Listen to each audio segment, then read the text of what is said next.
It's time to pick a side. The border war is on the air with BG and 10.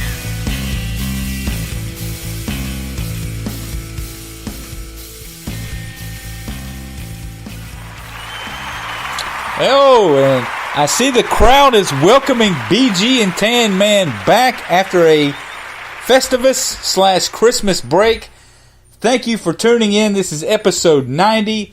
I am the TanMan. I am flying solo in the studio, but have no fear.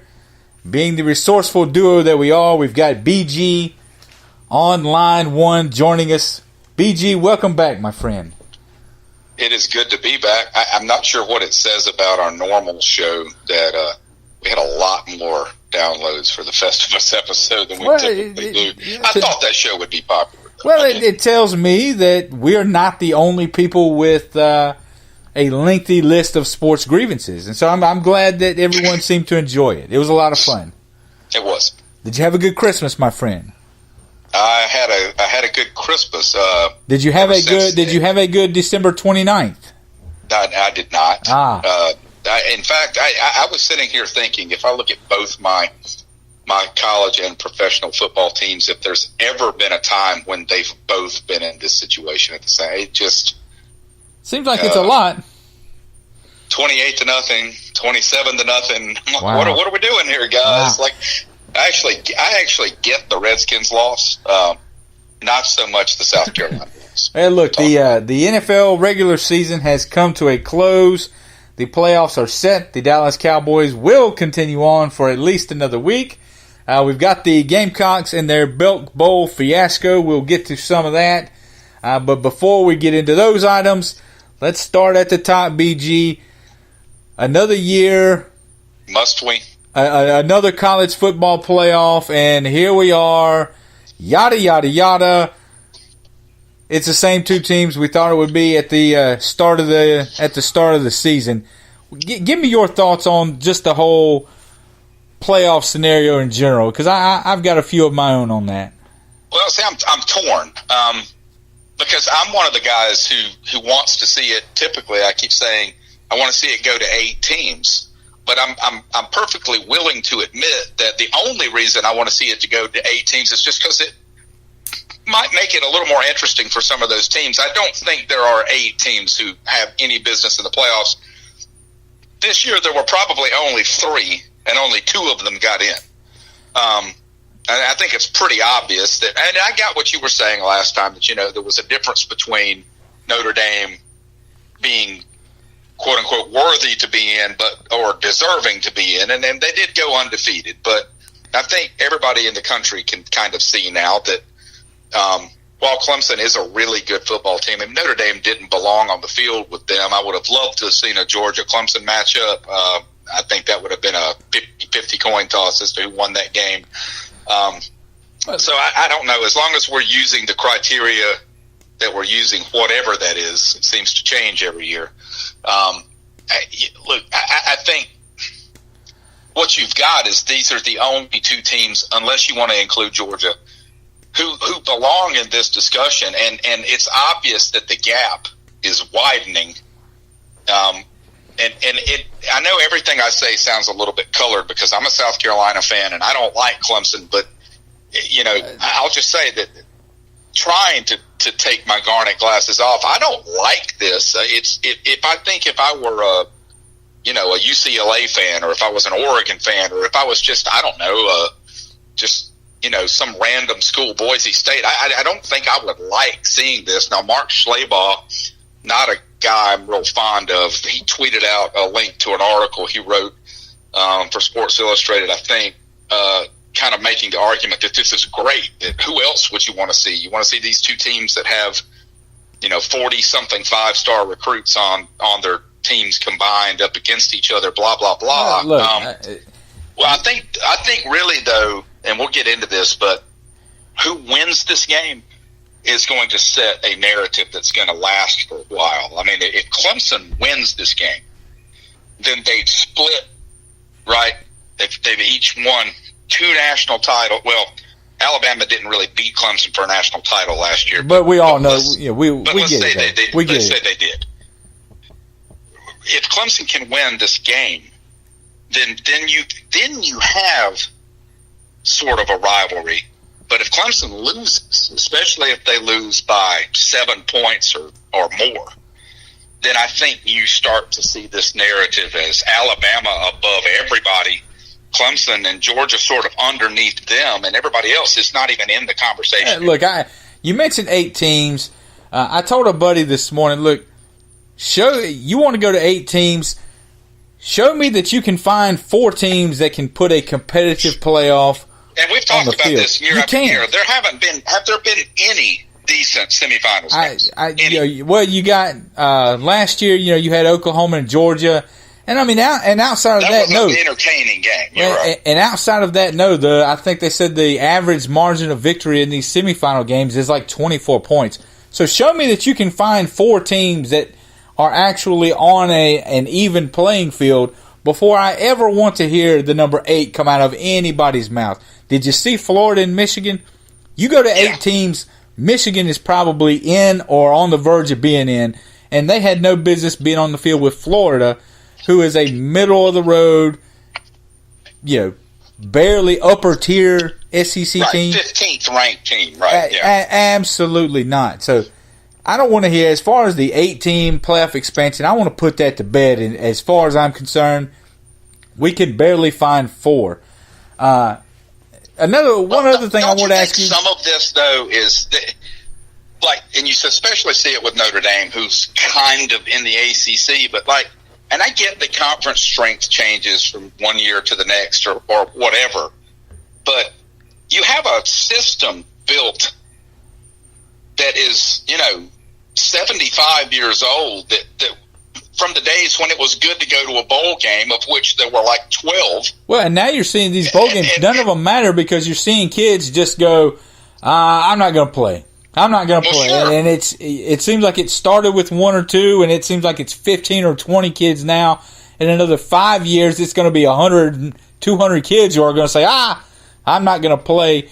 I mean, you can go down to West Virginia paid a price because of it. You guys paid a price because of it. Sure. I mean, well, but what I was saying, and you're right, I'm making a slightly different point, though, in that the way we determine the national title, for example, if we were to set up a brand new NCAA, forget the conferences as they currently exist, I mean, does anybody think that this is how we would determine it? No, we wouldn't.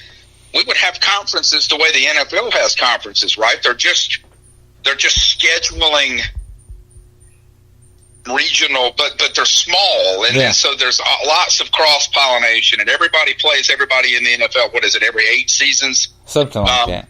Yeah, and the NCAA, there's no room for that, and we don't have common schedules, and it just seems to me that if the national title is really going to be the thing that all of us talk about and nothing else, then I'd really like to see just a complete reorganization of everything. I mean, Clemson clearly doesn't belong in a conference with as many schools as they have that don't even really care about football, and South Carolina probably doesn't need to be in a conference where everyone cares about football.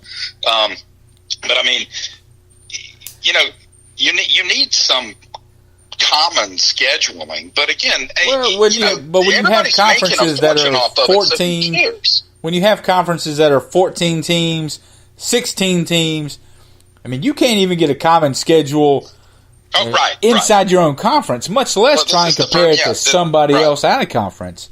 Yeah. What about Notre Dame? My take on Notre Dame is this.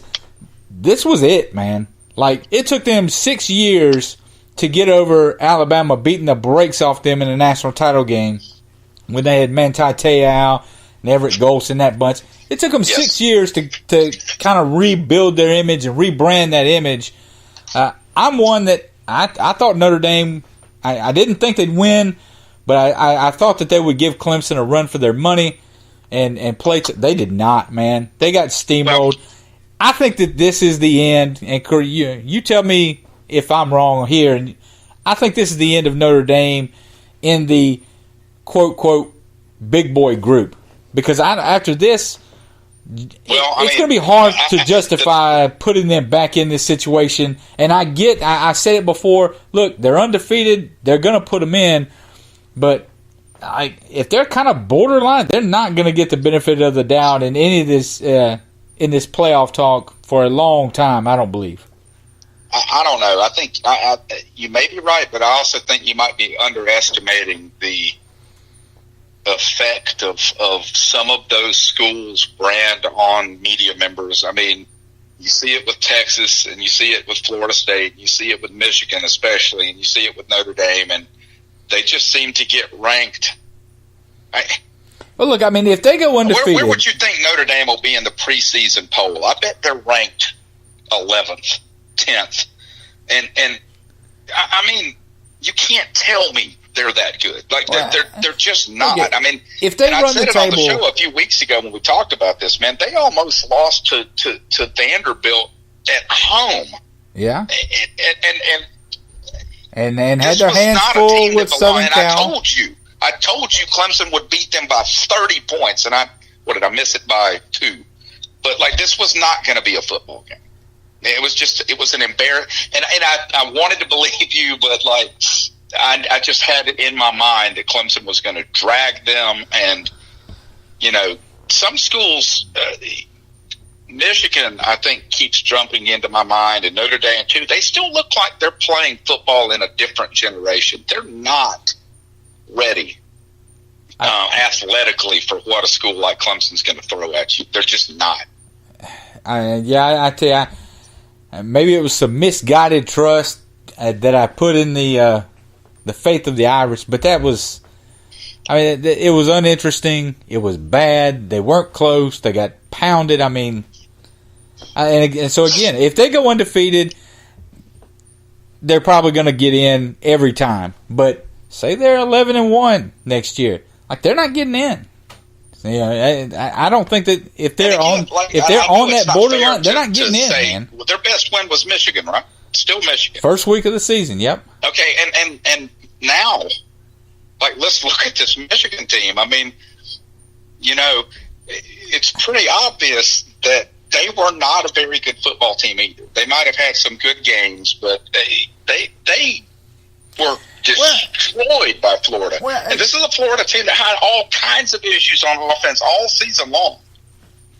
Yeah, I see. You kind of have to be careful a little bit, I think, of doing the whole, they were terrible in a bowl game, so they were terrible all year. I mean, you get a month off. I don't think Michigan was a terrible football team. I think there are lots of schools. You can make the argument they were a bit none overrated. Of the team cares about the game one way or the other.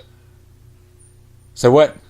I think there are lots of teams that lose bowl games because the coaching staff or the players or whatever, and this might have been the case with Michigan, had their sights set higher than that. When they didn't get it, they just kind of mentally don't show up. Oh yeah, I mean it's happened in Alabama. I mean, how else can you explain Utah beating Alabama in a Sugar Bowl? What was it, 10 years or so ago? I mean, right. Alabama's felt like they should have been playing a national title game and they weren't. And no, it totally happens. So here we are, like we said at the beginning, Clemson, Alabama, round 4. Give me, without making a pick, because of course that's on the picks list. Give me your take on what to expect Monday night. I think it's going to be a really close game. I think that all of the sort of concerns that we voiced about Clemson a couple of months ago all seem to have disappeared. And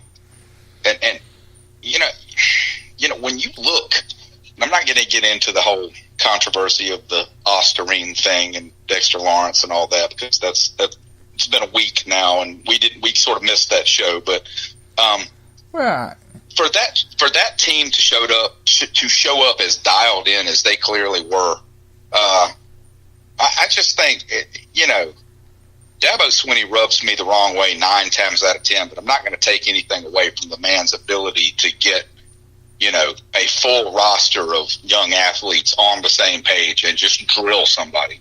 And again, I think it helps that Notre Dame is not a good football team. But that's not Clemson's fault. Well, they've been beating up on teams that weren't good all year. Well, like I said, I don't think it's fair to say they weren't a good football team. I think you could say they were overmatched. But I think Notre Dame was a very good football team. I think you just have you have a big gap between 1 and 2, and then the next. That's the truth. 15. Notre Dame really is a good football team, a very good football team. College football has a problem. Oh, we've talked about it over and over, and it's, again, I'm losing interest here. I just am. And I'm not sure that everyone isn't. Well, I made the argument over the weekend that we've talked about how college football is kind of becoming the NBA, where we already know at the start of the season, kind of who's going to be there at the end. But I would say, look, the NBA, okay, you got the Golden State Warriors who aren't playing great, but they're probably going to be there at the end. But you've got a half a dozen to a dozen other storylines that you can follow, interesting things that you can follow along that make the league interesting and watchable and popular. And I look at college football and I just don't see it, man. I just don't see anything to keep an average fan interested. We've got a poll up on Twitter that you can go vote in. It's got 4 choices, but basically is gauging your interest of this championship game of Clemson, Alabama, Part 4. I think the response that says I'm really interested is winning, but it's certainly not a majority win. No, I think basically it was divided up into 2 camps for the most part. You had yes, I'm going to watch every single snap. I'm dialed in on this. And you had an equal number of people who were just like, yeah, I mean, I'll probably turn it on for a few minutes. This is a national title game. This is the first title game since we've gone to this committee, this playoff, where you get actual, where you have 2 undefeated teams. I think it's the first one I think I saw since Oregon and Auburn, which was 2010. So the first time in 8 years where you get 2 undefeated teams. And our little poll, you get half the people going, yeah, I'll probably turn some of it on. To me, it's a bad look. It doesn't look great. But anyway. Well, and again, though, no one's really in charge of this. This thing hasn't, yes, the College Football Playoff Committee is in charge of it, but what I'm saying is, the league, these conferences, I'm not talking about who's in the conferences. I mean, the conference system, right? The ACC, the SEC. These things were founded 100 years ago, and they certainly weren't set up to determine a national title. I'm not even sure. I know Alabama claims lots of quote-unquote national titles from back in the day when it was really nothing more than a bunch of reporters that voted, and they just sort of agreed. They didn't even have a title game. Well, that's what it was up until 20 years ago, though. That's what I was about to say. It hasn't been that long, and I don't know, man. I'm telling you, maybe it's just where we live. The orange bandwagon has gotten very, very wide, but look, man, around here on a Saturday, man, you don't see anybody doing anything else. If you go out to eat, everybody's watching the game. Yeah. Everybody's looking at it, and it's all for like you said. You and I predicted the Final Four back in August and laughed about it. What was there even really to talk about? Mm-hmm. It's like when we predict the NBA Finals every year. It's it's a joke. It just is. Yeah, I know. I agree. For every other school, let's take LSU. Let's say you're an LSU fan. Okay, you got the 7th ranked recruiting class in the country. Who cares? Mm-hmm. Who cares? Do you think LSU is going to beat Alabama anytime soon? No. They have nothing to play for. No. If our whole world is going to be wrapped up in the national title, and you might say, well, you as a fan can make the expectation about something else.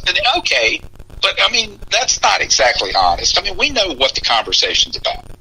Nah, look, man, it's Clemson. It wasn't set up to determine a title. It is Clemson and Alabama's world right now. We're just living in it.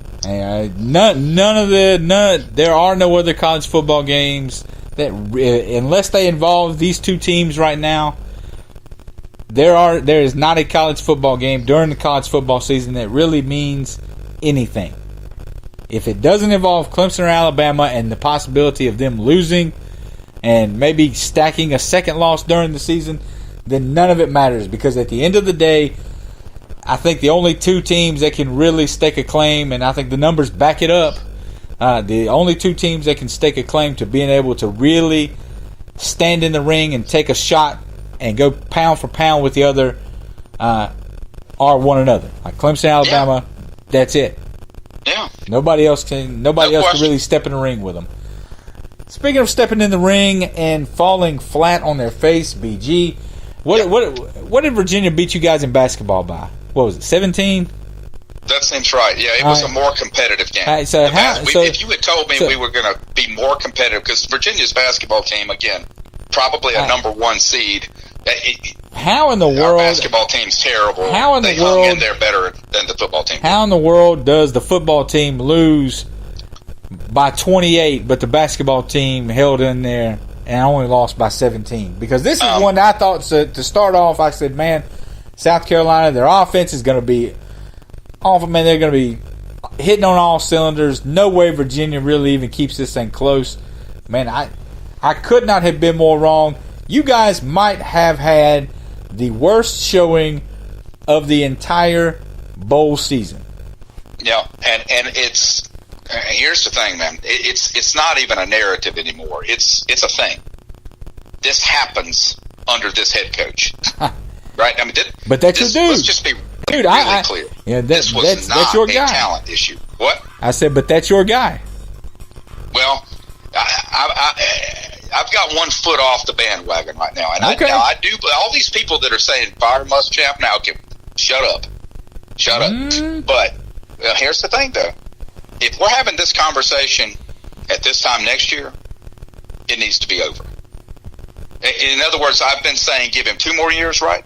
Mm-hmm. Now I'm down to 1 more year, because this to me was an inexcusable loss. And I don't think it has. See, here's what I don't know if you watched Muschamp's press conference, but 2 things struck me. One, he's definitely drawing a line between, quote, his players and the players who were there when he arrived, and he's trying to set the narrative.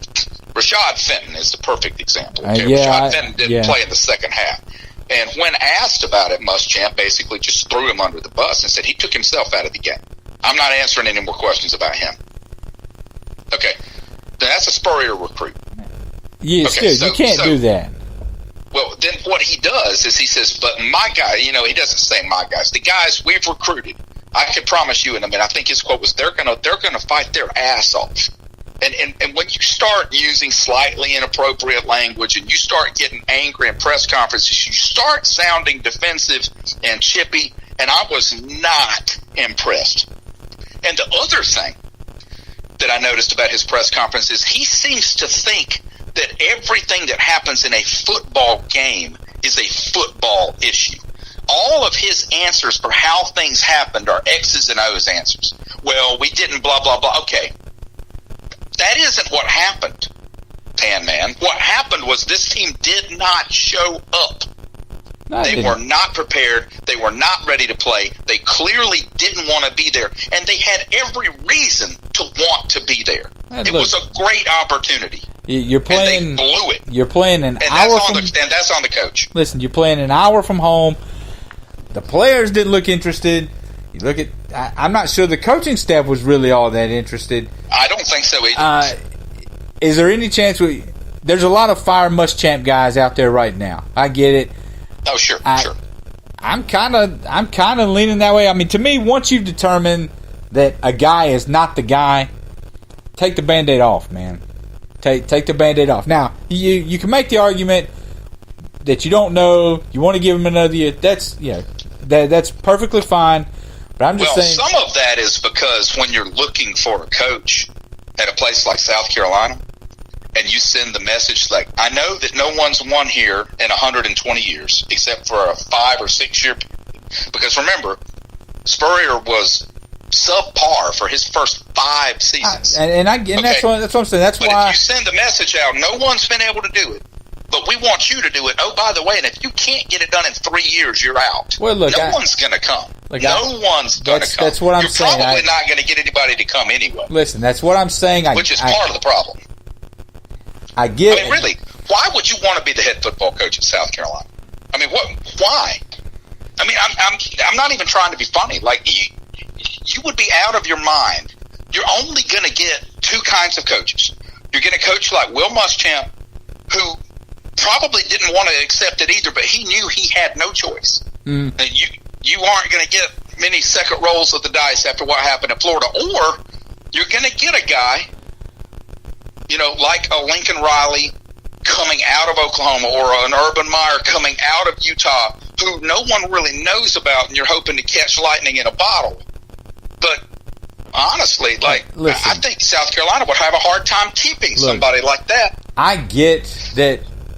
Yeah, I get the whole argument for keeping him. I get the argument for letting him go.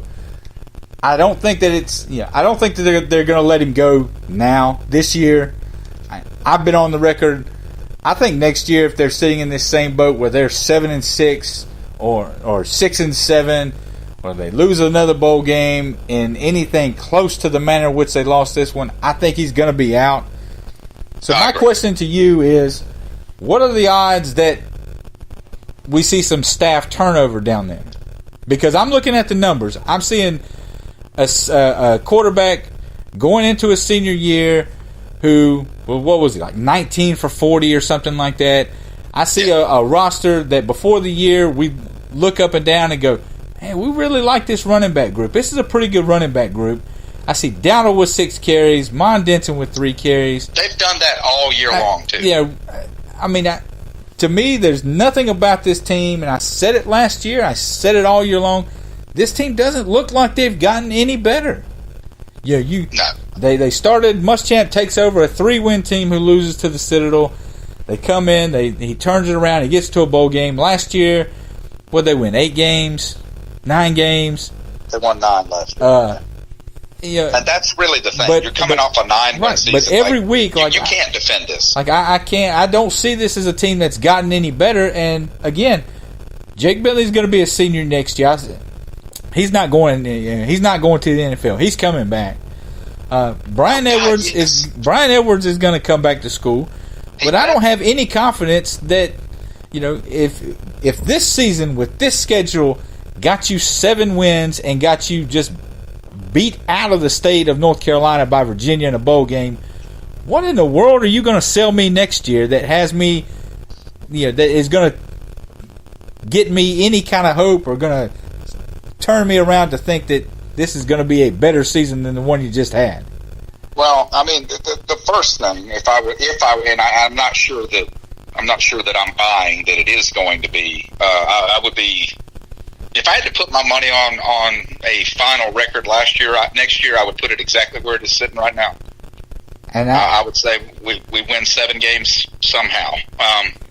But here's the thing: 7 wins with a senior quarterback, I don't think is going to be good enough, man. So if you bring back a healthy defense next year, obviously your defense is going to be a lot better. But that wasn't the problem in this game. Considering how long Virginia's offense was on the field, I didn't think the defense played that badly. They only gave up 4 touchdowns. Virginia had the ball like 41 minutes. Yeah, they had it like 40 minutes. The offense was healthy, and they did nothing. And I think you can say, well, it was Zach Bailey. Okay, well, maybe left guard matters that much. I'm sorry, right guard when you're running the football, and that's your power side. But, I mean, come on, man. It's one lineman position. Everybody else on offense is healthy. Don't give me Debo. I mean, you know what would have happened if Debo had been in that game. We would have run a couple of jet sweeps with him. He'd have lost 4 yards. Maybe he runs back a punt or a kickoff, and it's 28-7. Look. He's not going to make any difference in that game. I don't want to hear the Debo excuse either, because I haven't heard it much. Wide receiver is another position that going into the season we look at and go, man, they are loaded at wide receiver. And you mean to tell you who the real loser in all this is? You are 2 for 13 on 3rd down. That is inexcusable, man. You have like 8 minutes. And that is a common denominator in the Kentucky game. in all of these games where we just have not shown up. It's that third down, like we can't catch, we drop the ball, we have terrible play calls. When it is 3rd and 1, we can't run the ball for 1 yard. I don't understand it, man. That is one of the. That is exactly. That's one of the. That's one of the things that just blows my mind. How it's week after week, year after year. It's like you had Marcus Lattimore, and since then you have not had a running back at all. Well, Mike Davis had a 1,000-yard back season his junior year. But you get my point. You pretty much had almost no running game since Marcus Lattimore was there. And you feel like we've got 2 guys in Dowdle and Williams who could be 1,000-yard backs if they were playing for someone else. Mm-hmm. But we can't seem to get. It's stunning to me. I don't know. I see us doing things that just violate basic tenets of football. Just running outside with your slow back, running up the middle with A.J. Turner. I don't know. I don't know, man. But what I was going to say, the real loser in all this is Mark Kingston. God help him, he better win a World Series this year. I'm telling you, man, I have never seen Carolina fans this low on everything in Columbia. Like, everybody's ready to fire Frank. Everybody's ready to fire Will. Kingston's coming into his 2nd year. He made the playoffs with a team that probably shouldn't have made the playoffs last year. Good luck, big guy. Good luck. Ray Tanner is basketball going. Team does not look good right now. Listen, Ray Tanner is going to win to over have. Furman last night.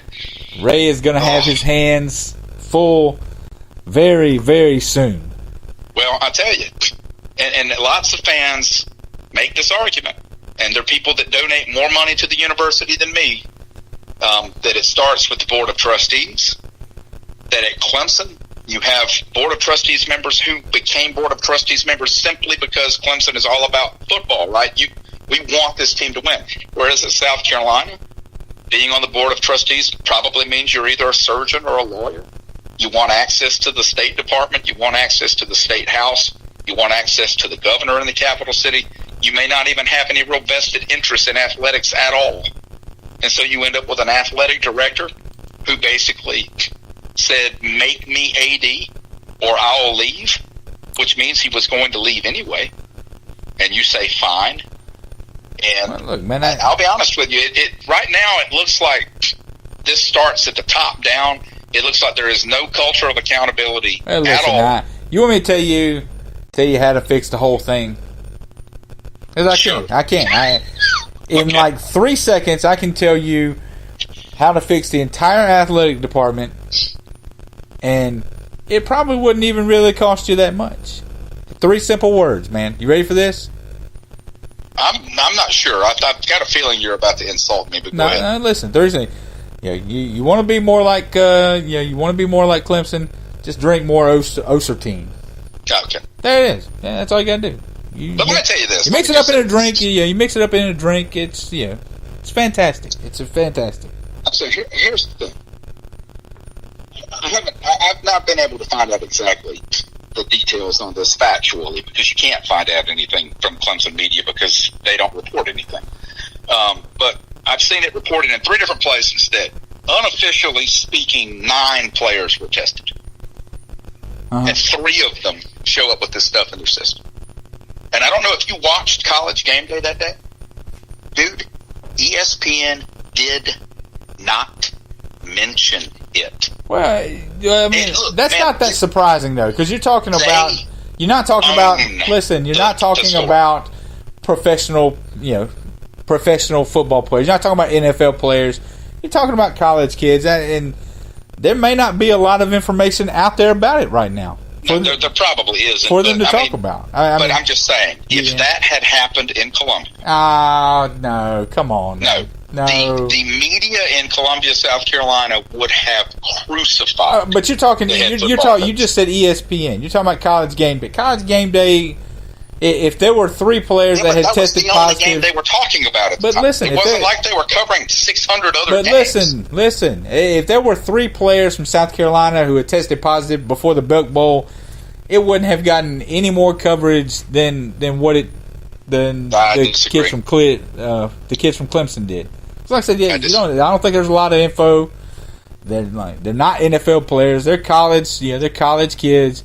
They would have mentioned it, and then they would have moved on to something. The head coach at Clemson comes out and says, "Look, this is an honest mistake. That stuff is in everything." Well, and actually, it's not in anything. And that's no where one from the media that's where he messed up. No one comes out and says, "Dabo, you're full of crap. You can't say stuff like that." That's where he messed up. Stuff like that. He should have just say whatever he wants. He should have just said that they tested positive for this substance. He's not a scientist. He's not a doctor. He's not a scientist. He doesn't really know. He's making stuff up, and he's trying to talk as much about it to try and talk circles around it so that you leave going, huh? Okay. That's it. Let me give you the other side of it. On Election Day, Will Muschamp makes a joke that he didn't know it was Election Day, even after players came out and says, yes, he talked to us and said, make sure we go vote. There were national stories on ESPN about it within an hour. National stories saying this guy's a clown. He doesn't care about his athletes. Jamel Hill, Michael Young, they're all tweeting this crap. Nothing like that happens at Clemson. All right, let's move on because I feel the date of December 29th has pushed you to a point and made you a person that is just shut up, man. Angry. It has really affected your life. So let's move on to something a little more positive, other than talking about that clown show down in Columbia. The NFL playoffs, the NFL season is finished. Oh, and the Dallas Cowboys are continuing on. As I said at the beginning of the year, I never lost faith. I've always had faith in the Cowboys. Here we are, baby. NFL playoffs. Here we are. Kind of idiot, you know that. Do what? You're a special kind of idiot. I'm not a special kind of idiot. I'm the kind of idiot who's got a football team that is still playing in the NFL. This weekend, Saturday afternoon, you've got the Colts and the Texans. The Colts 1-5, man. The Colts were 1-5, and here they are taking on Houston. The Seahawks are coming to Dallas to get. Do Seahawks have feathers? Seahawks do have feathers. There we go. The Cowboys are going to pluck the Seahawks Saturday night. What a Seahawk actually is? A hawk that flies over the sea. I don't know. An osprey. I don't know. I'm not a scientist. Seahawk is just a nickname for them. Man, like I said, Dabo's not a scientist, and neither am I. I was expecting you to tell me this was America. Well, this is America. That's what I thought you were going to say. This is America. Thank God that America's team is still playing. Sunday afternoon, we've got the Chargers going to Baltimore. No Steelers out of the playoffs. And finally, Sunday afternoon, Philadelphia at Chicago. Say what? The Raiders didn't make the playoffs either. The Raiders did not make the playoffs. So neither of our AFC Super Bowl picks. No. Mine came a little closer than yours. No. Well, it's a zero-sum game, my friend. We both bombed on that one. BG, these playoffs matchups, which one? Let's see. What do we got left? 10 minutes? 8 minutes? 6.5 minutes. Which one of these playoff matchups, other than Seattle and Dallas, are you really looking forward to? Because God help you, you need some interesting football to watch after this past weekend. Well, we already talked about it, man. You know who my backup team is. I'm going with the Chargers and the Ravens. Both of these are teams that I was really high on to start the season. I think I actually predicted that Baltimore would win about 12 games, but it took them a while to get some traction underneath them. But I think that's going to be a really good game. To me, I watch Baltimore, and I get that their defense is fantastic, but I watch Lamar Jackson. I'm like, all right, this can't last that long. This can't be the long-term thing. The kid can't throw. No, he really can't. He cannot really throw. Can't. He made a wisecrack in a press conference the other day because he got over 200 yards or something like that. Or he got right at 200 yards. The kid can't pass. I don't know. There's not much to argue with there. No, to me, the most interesting game on the slate is no surprise. It's the Seahawks and the Cowboys, man. The Seahawks were a team going into the year. We thought, okay, this is probably over with. This run that they've been on is probably over with. The Cowboys are sitting at 3-5, and I told everybody when we were 3-5, listen, we are not done. We're going to keep fighting. We're going to come back. We're going to win this division. I said it. It's all out there. No, I said you were going to win the division. It's all out there. I said I had complete faith in Dak Prescott. You just know that no one is going to go back and listen and the Cowboys. I said it then. I say it now. The Dallas Cowboys are going to beat Seattle Saturday night. Cowboys are 3-5, and they go and finish up 7-1 at 3-5, and we wind up with a 10-win season. Dak Prescott's 3 seasons. They're all winning seasons. 13 wins, 9 wins, 10 wins. Anybody who's on the we need to move on from Dak Prescott. Dak Prescott's there. Did you see him Sunday, man? 400-something yards. I just think Jason Garrett's done a great job putting him in position to win. To the back of the end zone to Cole Beasley. That should have been a touchdown. I mean, listen, man, Dak Prescott has got it. We have got our dude. To your Jason Garrett wisecrack. You don't think the head coach deserves some credit? Very, very little. What's the point of even having a head coach then? Exactly. We should go to player coach. Ezekiel Elliott should be the player coach. That's what I think. No, they're actually talking, and this is what I said months ago when we were sitting at 3-5 and the fired Jason Garrett conversation. You said you hope they didn't win another game. That's what you said. Listen, what's coming out, what you're hearing some now is, it's Black Monday. Coaches are getting fired left and right. I think there's, 8 openings now or something like that. But the topic of Jason Garrett's job security came up. And they said, look, if Dallas doesn't win, that the idea that Jason Garrett is going to be back next year is not set in stone. And that's not a guaranteed deal. And I am very excited about the name that's getting floated out there associated with us, because I don't think he would leave his job to go to the Jets or the Browns or any place like that. I think if he's going to leave where he's at right now, it's going to be to come to one of the marquee franchises, because he's in a position where he can be really choosy with the jobs that he picks up the phone and listens to the pitch from, and that's Lincoln Riley. You must be talking about Jim Harbaugh. No, it's Lincoln Riley. That's the guy I want, because you look at the college coaches don't have a great track record, but every week the NFL game looks more and more like the college game. No question about that. And so I think the days of the college coaches being outmanned and overmatched, I think those are going to be coming to an end soon. I agree. I think that, because the double-sided sword of the NFL letting college become their sort of minor league for free is that eventually, especially at the quarterback position, the offenses those teams run are the only thing those players will be prepared to run. Mm-hmm. And so you're right. It's definitely affected the NFL, and I think for the better. The Bears are a really obvious example, but there are offenses in the NFL that just look more interesting than offenses in the NFL looked 10 years ago. Well, let's be honest, man. The NFL's had a really good year. They haven't had a single major controversy. Well, I don't hear people talking about boycotting the NFL anymore. After the last, when they did have little things pop up, they dealt with it. Listen, after the last couple years, the NFL needed a win in a big way. Did. I think I do think that if the Panthers had been better, if they had won more football games, I think the Eric Reid story would have been made a bigger deal. Like, they test the dude like every single day. He's been drug tested since he came to Carolina. Yep. He's been drug tested like 99 times in 6 weeks. I think if they were better, that would have been a bigger story. But the good news is the Panthers will be good again next year. It'll be that year. It'll be their turn. Yeah. But anyway, we don't have time for the picks, so we'll make our picks on Twitter like we did last week. Make sure you go on Twitter, vote in our poll. Let us know how interested you are in the Clemson-Alabama national championship game. I'm kind of leaning more to, I think Blacklist starts up that Friday, so maybe if I haven't watched the Blacklist already, maybe I'll turn it on. Other than that, I did finish season 5 of that, by the way. Yeah.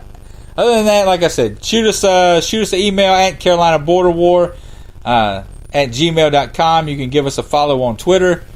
Hopefully BG has a better weekend than he did this past weekend.